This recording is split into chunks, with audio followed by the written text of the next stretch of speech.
Hello guys, welcome back to my YouTube channel. आज के video में हम क्लास 12th के बहुलक चैप्टर के मोस्ट इंपॉर्टेंट क्वेश्चन और उनके आंसर के बारे में डिस्कस करेंगे। हमारा फर्स्ट क्वेश्चन है, बहुलक किसे कहते हैं। बहुलक शब्द की उत्पत्ति ग्रीक भाषा के शब्द पॉलीमर से हुई है। पॉली अर्थात मैनी यानी कि बहुत सारे, और मर का अर्थ होता है पार्ट्स या यूनिट यानी कि इकाई या भाग। इसकी परिभाषा को देखते हैं। सरल अणुओं अर्थात एकलक के संयोजन से बने उच्च आणविक द्रव्यमान वाले यौगिक बहुलक कहलाते हैं। इन्हें वृहद अणु भी कहते हैं। मतलब कि सरल अणु अर्थात एकलक के संयोजन से एकलकों के मिलने से जो उच्च आणविक द्रव्यमान वाला यौगिक बनता है उसे बहुलक कहते हैं या पॉलीमर कहते हैं। जिन सरल अणुओं के संयोजन से बहुलक बनते हैं उन सरल अणुओं को एकलक कहते हैं। एकलकों से मिलकर जो उच्च आणविक द्रव्यमान वाला यौगिक बनता है उसे बहुलक कहते हैं। और बहुलक जिन एकलकों से मिलकर बनता है, जिन अणुओं के संयोजन से बनता है, जिन अणुओं के संयोजन से बहुलक बनता है उनको एकलक कहते हैं। एवं इस प्रकार एकलक के संयोजन से बहुलक बनने की प्रक्रिया को बहुलीकरण कहते हैं। एकलकों से बहुलक बनने की क्रिया को हम क्या कहते हैं, बहुलीकरण। अब बहुलक के उदाहरण कौन कौन से, पीवीसी हो गया, पॉलीटेट्रा एथिलीन हो गया, पीवीसी हो गया, टेफ्लॉन हो गया, टेरिलीन हो गया, पॉलीथीन, नाइलॉन 6, नाइलॉन 66 आदि, ये बहुलक के उदाहरण है। हमारा सेकंड क्वेश्चन है, टेफ्लॉन बनाने की विधि, गुण और उपयोग। टेफ्लॉन, जिसको PTFE भी कहते हैं, टेफ्लॉन अमोनियम परऑक्सी सल्फेट की उपस्थिति में टेट्राफ्लोरोएथिलीन को गर्म किया जाता है, तब टेफ्लॉन प्राप्त होता है। टेट्राफ्लोरोएथिलीन को अमोनियम परऑक्सी सल्फेट की उपस्थिति में, ये अमोनियम परऑक्सी सल्फेट हो गया NH4 2H2O8, इसकी उपस्थिति में टेट्राफ्लोरोइथिलीन को जब गर्म किया जाता है तब टेफ्लॉन बनता है, पॉलीटेट्राफ्लोरोइथिलीन।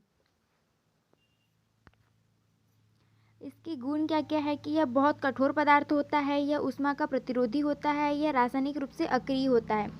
इसका उपयोग कहाँ होता है, तो यह गैस्केट, पंप की पैकिंग, बल्ब की सील, स्नेहित, बेरिंग, फिल्टर, वस्त्र आदि को बनाने में उपयोग में आता है।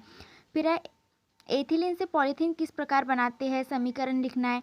तो टाइटेनियम क्लोराइड और एल्यूमिनियम यौगिक का अक्रिय विलायक, टाइटेनियम क्लोराइड और एल्यूमिनियम यौगिक का अक्रिय विलायक हेक्सेन में मिश्रण जिगलर नाटा उत्प्रेरक कहलाता है। ये भी क्वेश्चन पूछा जाता है कि जिगलर नाटा उत्प्रेरक किसे कहा जाता है, तो टाइटेनियम क्लोराइड और एल्यूमिनियम यौगिक का अक्रिय विलायक हेक्सेन में मिश्रण जिगलर नाटा उत्प्रेरक कहलाता है। इस उत्प्रेरक की उपस्थिति में एथिलीन का कम दाब एवं ताप की उपस्थिति में बहुलीकरण करने पर पॉलीथीन प्राप्त होता है। यानी कि जो एथिलीन हो गया वो पॉलीथीन का एकलक हो गया, और एथिलीन से जिस बहुलक का निर्माण होता है उसे हम क्या कहते हैं, पॉलीथीन कहते हैं, जिसका उपयोग हम कहाँ करते हैं, खिलौनों में, रेडियो में, टीवी के कैबिनेट बनाने में किया जाता है। इसका समीकरण दिया है, ये एथिलीन लिया है, CH2 double bond CH2, titanium chloride और एल्यूमिनियम यौगिक का जिगलर नाटा उत्प्रेरक लिया है हेक्सेन में, और उससे बना है पॉलीथीन या पॉलीइथिलीन।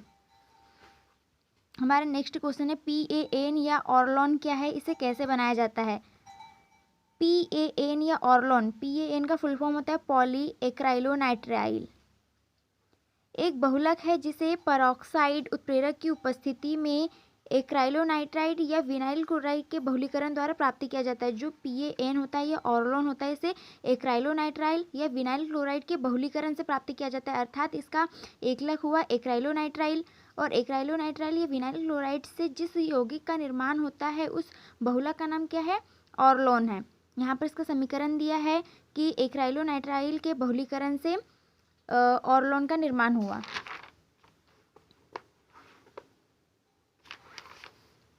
इसका उपयोग हम कहाँ करते हैं, तो ऊन के स्थान पर ऑर्लोन के उपयोग में व्यावसायिक रेशे बनाने में किया जाता है। ऊन के स्थान पर ऑर्लोन के रूप में व्यावसायिक रेशे बनाने में हम इसका उपयोग करते हैं। नायलॉन 6 क्या है, ये किसका बहुलक है, तो नायलॉन 6 इसका निर्माण कैप्रोलेक्टम एकलक के बहुलीकरण से किया जाता है। इसे पैरलॉन भी कहते हैं, नायलॉन 6 को पैरलॉन भी कहते हैं, और PAN को ऑर्लोन कहते हैं। चूँकि कैप्रोलेक्टम में 6 कार्बन होते हैं, कैप्रोलेक्टम में कितने कार्बन होते हैं, 6 कार्बन होते हैं, इसलिए इसे नायलॉन 6 कहते हैं। नायलॉन 6 नाम क्यों पड़ा, क्योंकि इसमें जो कैप्रोलेक्टम एकलक होता है उसके बहुलीकरण से नायलॉन 6 का निर्माण होता है, जिसमें 6 कार्बन होते हैं, इसलिए इसे नायलॉन 6 कहा जाता है। इसका सूत्र दिया है CH2, फिर यहाँ पर NH जुड़ा हुआ है, फिर कार्बन, फिर CH2 bond CH2 bond CH2 bond CH2 और N लेना है हमेशा। फिर इसके बहुलीकरण से पैरेलॉन का निर्माण हो गया नायलॉन 6 का। इसका उपयोग कहाँ करते हैं? इसका उपयोग टायर के धागों, कपड़ा और रस्से बनाने में किया जाता है। और नायलॉन 66 क्या है?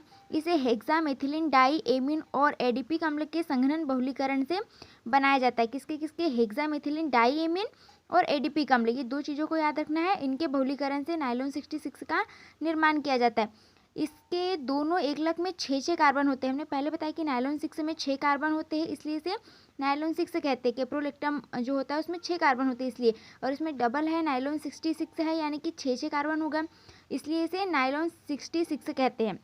इसका उपयोग ब्रश के ब्रिस्टल्स, वस्त्र उद्योग में धागे, गलीचे और चादरों के निर्माण में किया जाता है। ऊन के साथ मिलाकर इसका उपयोग मौजों और स्वेटर बनाने में भी किया जाता है। इसका समीकरण NH2 bond CH2 whole 6 bond NH2 plus NHCOOH bond CH2 whole 4 bond COO